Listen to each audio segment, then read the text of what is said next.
This is the Conservative Crusader.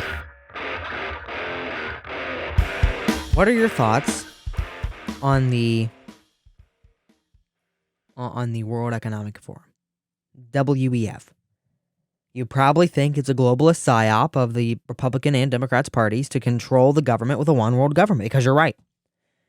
What if I told you an Ohio program, Jobs Ohio, started by LaRose when he was in the state senate, is a proud example by the World Economic Forum, and it is funded primarily through liquor sales. A lot of those come from House of LaRose, which is LaRose's family's company. That's his ties to the World Economic Forum through Jobs Ohio, which he helped create, and he helps fund through his family's business. Now, what if I told you, what are your thoughts on LaRose, or on Zuckerberg money for our election, Zuckerberg money for our Ohio elections? You probably don't like that either. You probably also don't like not following the Constitution. You probably also don't like a lot of things about this guy. You probably don't like his involvement in Ukraine. And I want to start by saying this.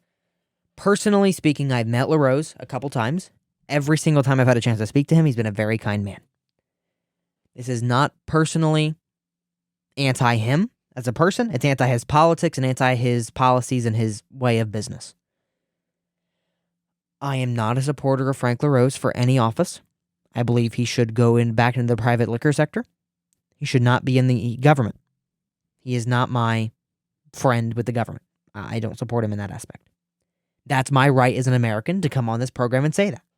It's his right to possibly refuse interviews or come out against me, and that's his right as well. If that happens, that happens.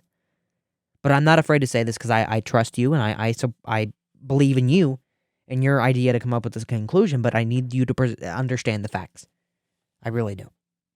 So those on Twitter pushing LaRose 2024 because he can beat Sherrod Brown. Any Republican in 2024 can beat Sherrod Brown outside of maybe Neil Patel. I mean, really, he's on the ballot with probably Trump or DeSantis. Either one can get out Ohio decently well. He's on the ballot with a strong Republican for the first time. He's going to lose. He's 74 years, however many years old. And even if we wanted to replace him with someone 65, replace him with someone 70. Replace him not with a 42-year-old with a long political career ahead of him, with pretty much any power he could have imagined. He'll be the next Rob Portman, 43 years old. I'm sorry. I guess he just had a birthday. All right. So World Economic Forum. Let's start there, shall we? If you go to WEF, the World Economic Forum, on Google or any platform, weforum.org, search House of LaRose. I believe if you search House of LaRose, it comes up on their search panel here. Let's search it together. House of LaRose. Let's see if it comes up here. And let's see here. Search it. Does it still come up? I know it came up a few days ago. Well, Jobs Ohio. Whoa. Really? Created in 2011 by the Ohio State Legislature. Jobs Ohio is a private, nonprofit corporation designed to drive job creation and capital investment in Ohio through businesses attraction, retention, and expansion efforts. Sounds like a good program, right? Jobs Ohio funded. How is Jobs Ohio funded? Solely from the profits on sales of spirituous liquor in Ohio. From the profits of spirituous liquor in Ohio. Top liquor sales company, Ohio. I don't know if it just has the actual beer that's in the actual liquor that's sold. The company, or one of the top companies at least, and sorry about that noise right there. One of the top companies is House of LaRose, which is Frank LaRose's business and his family. So that's where we stand there with his World Economic Forum times. That's enough for me, by the way, to disqualify him from office. In Ukraine, he has been very pro-Ukraine. Very, very, very, very, very pro our money to Ukraine and supporting Ukraine entirely. And I want to play this clip from NBC4 on with LaRose, WCMH, 1 minute and 2 seconds. And finally, I had the opportunity to speak one-on-one with Ohio's top election official, Secretary of State Frank LaRose, who was in Ukraine to observe their 2019 presidential election. Now, that election resulted in the Ukrainian people choosing Vladimir Zelensky as their leader, freely and fairly, Secretary LaRose said he observed. Zelensky now on the global stage as he leads his people in a fight for their sovereignty of their country. One of the major concerns in that election was Russian interference. Russia had a history of attempting to interfere in Ukraine's election. So that was one of the things that we were on the lookout for specifically in that election. Again, I was happy to say that the people of Ukraine were able to show up in large numbers and conduct their election in an honest way in 2019. Coming up here shortly on NBC4 at 5, hear what Secretary LaRose, a combat war veteran himself, has to say about the leadership of President Zelensky during this time. Jennifer and Brad. That's everything that we care about. So he went to Ukraine in 2019 to observe the election, which is his right. I don't think he should have. It's not his job. He's paid by the Ohio taxpayer whether he's here or not, so he shouldn't have done that. But go to Twitter and type Frank LaRose, all one word, and type in space Ukraine. And I'm going to read through some of these for you. A powerful statement of unity against oppression when Russians decide to wear Ukraine colors. NATO can't stand by as the sovereignty of our ally is violated by Russia. America must always stand up to thugs. So NATO should get involved in Ukraine. Fundraising for the people of Ukraine, which is his right. He's playing the same clip that I mentioned earlier. When I observed the Ukrainian election, I saw free people voting for their future. I saw a democratic process resembling the one we cherish. Democracy, rather than an authoritarian chokehold, scares thugs like Putin and must be protected. That's why America stands with Ukraine. We stand with Ukraine. Hashtag Ukraine Independence Day. These business and civic... Oh, that's 2019. Here. The pain in Uvalde. During the Uvalde shooting, this is what he said. A gut-wrenching reminder that evil exists in the world, whether at school in Texas, a subway car in New York, or a city in Ukraine. Americans shed their blood during that school shooting, and I've talked about that extensively. And Frank LaRose, this proud guy that everyone's backing for Senate in 2024, is out there on Americans' dime, on Ohio's dime, comparing a school shooting in America to a war in Ukraine. Stand up to Putin, stand up to freedom. That's his Ukraine ties. So he thinks that something happening on the ground in Ohio or in America is equivalent to Ukraine. He thinks that we should send NATO to Ukraine. And these tweets are all publicly up, by the way, as of right now. I'm actually going to web archive this while we're at it, just to make sure it's not taken down. So you can see all the tweets there. That's your guy. That's who you're backing for Senate, is a proud, big Ukraine supporter. So what are your thoughts on Zuckerbucks, so to speak? Zuckerbucks. In our elections, in that way, you know how Mark Zuckerberg put money into our elections. Ohio officials accepting millions in grants from Facebook founder Zuckerberg to help pay for November's election.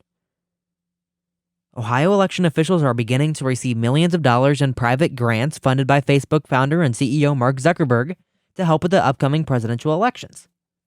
And this is actually just a very short piece. So we're taking the money.